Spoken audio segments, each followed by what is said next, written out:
Que mon Dieu vous bénisse pour votre temps que vous disposez pour écouter la parole de Dieu et les mégas que vous dépensez. Vous n'avez pas perdu quelque chose parce que vous avez choisi une bonne part qui ne vous sera jamais ôtée. La parole de Dieu est une lampe à notre pied et une lumière sur notre sentier, dit la Bible. La parole de Dieu, c'est notre force. La parole de Dieu nous délivre de bonnes nouvelles dont nous avions besoin pour bien démarrer la journée. Alors, la motivation d'aujourd'hui va parler sur le thème « Ennemi juré ». Il s'agit de la foi contre la réalité. La foi, c'est le monde de bonnes nouvelles. C'est le monde où Dieu nous rassure, Dieu nous fortifie, Dieu nous soutient. C'est le monde où nous vivons grâce à la foi des miracles, des prodiges, des signes et de grandes choses. C'est le monde de la destinée. De l'autre côté, la réalité, c'est le monde de mauvaises nouvelles. Chaque fois que nous nous réveillons, à travers les réseaux sociaux, la télévision et beaucoup d'autres événements, parfois des coups de téléphone, ça ne va pas, telle personne est morte, telle personne est malade, et toutes ces nouvelles installent chez nous la colère, la révolte, le découragement, la nonchalance. Nous sommes abattus et il y a de nombreuses questions qui trottent à notre tête pour savoir pourquoi, Seigneur, tu as permis ça, pourquoi je vis ces choses, pourquoi ça ne marche pas dans ma vie. Vous voyez, je vais illustrer cela par un passage merveilleux. Nous sommes dans Matthieu, le chapitre 14. Nous commençons par le verset 25. C'est merveilleux. Suivez bien cette histoire. Je crois que vous l'avez déjà lu, vous l'avez déjà entendu. À la 4e de la nuit, Jésus alla vers eux marchant sur la mer. Quand les disciples les virent marcher sur la mer, ils furent troublés et dirent « C'est un fantôme !» Et dans leur frayeur, ils poussèrent des cris. Jésus leur dit aussitôt « Rassurez-vous, c'est moi. N'ayez pas peur. Rassurez-vous, c'est moi. N'ayez pas peur. » Pierre lui dit « Seigneur, si c'est toi, ordonne que j'aille vers toi sur les eaux. » Il dit « Viens !»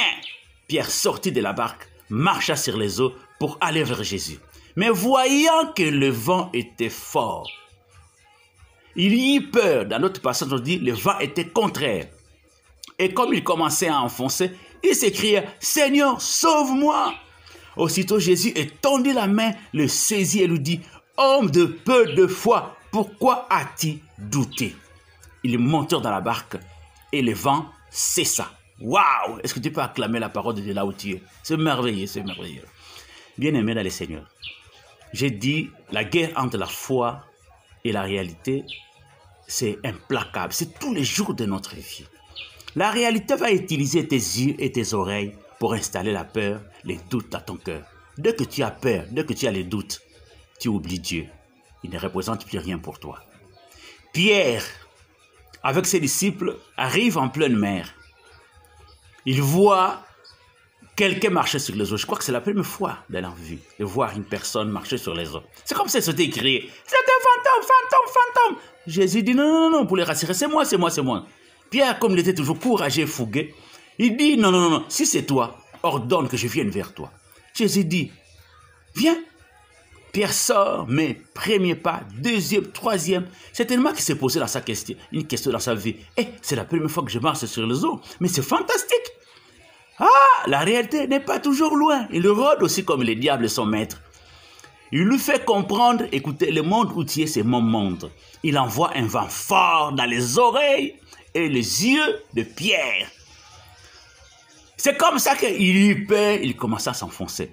Ici, il est lieu de dire à une personne, si tu focalises tes yeux sur le monde, sur la réalité, sur les événements qui t'arrivent, tu vas t'enfoncer. Tu vivras dans la peur. Tu vas être paniqué. C'est comme ça que nous perdons les combats. C'est comme ça que tous les jours, il y a des gens qui se rebellent, qui sont en colère, il y a des réclamations à gauche à droite, il y a des mouvements de grève à gauche à droite, parce que ça ne va pas, parce que ça ne va pas, à cause des nouvelles qui s'entendent, à cause de ce qu'on leur dit. Ici, je voudrais encore dire à une personne, nous sommes devant un choix à faire entre le monde de la réalité et le monde de la foi. Entre ce qu'on te dit et ce que Jésus te dit.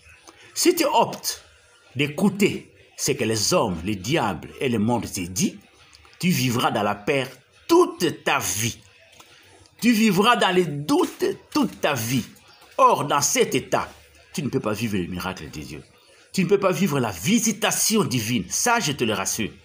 Mais si tu choisis de focaliser uniquement tes yeux, non sur les événements, ni sur les informations que tu écoutes, mais sur Jésus, sur sa parole, sur ses promesses.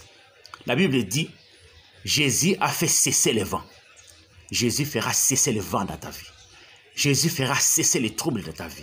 Jésus fera cesser le chômage dans ta vie. Jésus mettra la paix dans ton cœur. Jésus va te rassurer. Jésus est plus fort que la nature. Jésus est plus fort que la réalité. Est-ce que je parle vraiment à quelqu'un? Est-ce que je parle à une personne? Fais le choix d'écouter la parole. Fais le choix de t'accrocher à la parole. C'est de cette parole que la foi se nourrit pour être forte. Est-ce que quelqu'un a été motivé ce matin? Je ne parlerai pas trop. Tu as un choix entre écouter le monde, écouter le diable ou écouter Dieu.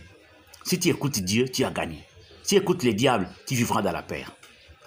Abonnez-vous. Activez la cloche de notification pour ne pas rater les prochaines vidéos. Que mon Dieu vous fortifie. Que chaque jour, que votre vie chrétienne soit une vie de victoire. Amen.